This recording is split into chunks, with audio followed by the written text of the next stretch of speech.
வணக்கம். நான் வதனிக்கட்ட நோர்வேலிருந்து. நான் இதில நண்டு கறி சமைச்சிருக்கிறேன். இத கொஞ்சம் வித்தியாசமா செய்திருக்கிறேன். அது எப்படி என்று நான் இதில பார்க்கலாம். நான் முதல்ல நண்ட க்ளீன் பண்ணி போட்டு, அ கொஞ்சம் மஞ்சத்தூள் போட்டு நல்ல வடிவா பிரட்டி ஊற வச்சு போட்டு, மற்ற அலுவல் அதுக்கு தேவையான அலுவல் எல்லாத்தையும் ஒழுங்கு செய்தேன் நான். இது கொஞ்சம் வித்தியாசமா தான் செய்தேன். உண்மையாவே நல்லா இருந்தது. நான் எதிர்பார்க்கல இது நல்லா வருமெண்டு. அது நல்லா வந்ததால் நான் இப்போ இதை காணொளியை போடுறேன். இல்லாட்டிக்கு நான் இந்த காணொளியை போட்டிருக்க மாட்டேன்.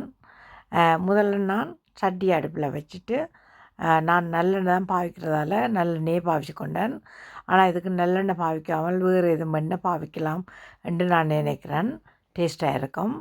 நான் நல்லெண்ணெய் பாவித்து கொஞ்சம் கடுகு, சீரகம், நட்சத்திரம் எல்லாம் போட்டு இந்த கடுகு வெடிக்கும் வரைக்கும் வதக்கிட்டு, அதுக்குள்ள வெட்டி வச்ச வெங்காயம், இஞ்சி, உள்ளி, பச்சை மிளகாய், கருவேப்பிலை, அடுத்தது மல்லி இலை எல்லாம் போட்டு ஒரு கோல்டன் ப்ரௌன் ஆகும் வரைக்கும் வதக்க வேணும்.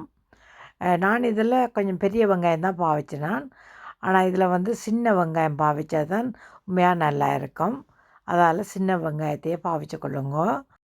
இது நல்ல ஒரு ப்ரௌனாக வரும் வரைக்கும் நல்ல வழியாக தாளிச்சிட்டு, நாங்கள் ஒரு நல்ல சின்ன சின்ன வெட்டி வச்சுருக்கிற தக்காளி பழத்தை நாங்கள் இதோடு சேர்க்கணும். சேர்த்துட்டு இதையும் நல்லா பிரட்டி எடுத்துட்டு, பிரட்டி அதில் கொஞ்சம் அவிஞ்சு கொண்டு வரக்கில் நான் வந்து யாழ்ப்பாண கறிமிளகாத்தூள் பாவிச்சேன். இது கட்டாயம் யாழ்ப்பாணத்து கறிமிளகாத்தூள் தான் பாவிக்கணுன்ற அவசியம் இல்லை. நீங்கள் பாவிக்கிற கறிமிளகாத்தூளை பாவிச்சு கொள்ளலாம்.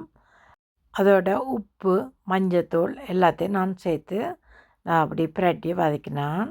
வதக்கிட்டு இருக்க நான் சுடு தண்ணி விட்டேன். ஒரு 1½ கிளாஸ் சுடு தண்ணி விட்டேன் நான்.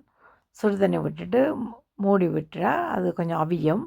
தூள் வைக்கலாம் குறையணும் எல்லாம் அதுக்கு போட்ட தக்காளி பழம், வெங்காயங்கள் எல்லாமே நல்லா அவிஞ்சு கரைய வேணும்.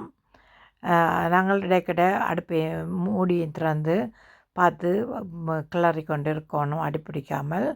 இப்போ நான் இந்த நேரத்தில் நான் ஒரு பாதியில் அரைவாசி தேங்காயை கிரைண்டரில் அரைச்சி அதோடு சேர்த்துருக்கேன். அதோட கொஞ்சம் புளியும் நான் அதோட சேர்க்குறேன். சேர்த்துட்டு நல்லபடியாக கிளறிட்டு ஒரு 5 நிமிஷம் அப்படியே மூடிட்டு அதை இறக்க சரி. இறக்கி நாங்கள் அதை வந்து ஆற வச்சுட்டு இன்னொரு பாத்திரத்தில் அப்படியே மாற்றிட்டு, ஏதாவது ஒரு பிளெண்டர் இல்லாட்டிக்கு ஏதாவது என்னென்றாலும் சரி அதால் நீங்கள் அதை அரைச்சி எடுத்தீங்கன்னா எல்லாம் வதக்க போட்டிருக்கிற வெங்காயம், தக்காளி, இஞ்சி, உள்ளி எல்லாமே சேர்ந்து இந்த கிரேவி வந்து நல்ல டேஸ்ட்டை கொடுக்கும். நீங்கள் இப்படியெல்லாம் செய்து போட்டு பிறகு நீங்கள் வந்து ஒரு பாத்திரத்தில் அந்த கிரேவியை வந்து மாற்றணும். மாற்றிட்டு அந்த கிரேவிக்குள்ளே வந்து நண்டுகள் எல்லாத்தையும் வடிவாக அடுக்கி விட்டுட்டு மீடியம் ஹீட்டில் அடுப்பை போடுங்க.